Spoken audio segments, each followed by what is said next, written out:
রাজধানীর খামারবাড়ির কৃষি সম্প্রসারণ অধিদপ্তরে সব ধরনের দুর্নীতি বন্ধের দাবি জানিয়েছে দুর্নীতি বিরোধী নাগরিক ও ছাত্র সমাজ। মঙ্গলবার খামারবাড়ির সামনে দুর্নীতি বিরোধী নাগরিক ও ছাত্র সমাজের ব্যানারে মানববন্ধনে কৃষিবিদ সহ নানা শ্রেণী পেশার মানুষ অংশ নেন।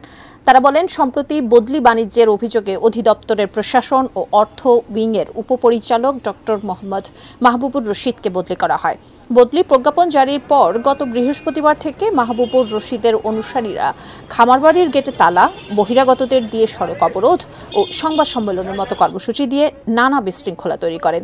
কৃষিতে অস্থিরতা তৈরির সঙ্গে জড়িত কৃষি কর্মকর্তা মাহবুবুর রশিদ ও রেজাউল ইসলাম মুকুল সহ জড়িতদের আইনের আওতায় আনার দাবি জানানো হয় মানববন্ধনে। পূরণ না হলে আরও বৃহৎ আন্দোলন করার হুঁশিয়ারি দেওয়া হয় মানববন্ধনে।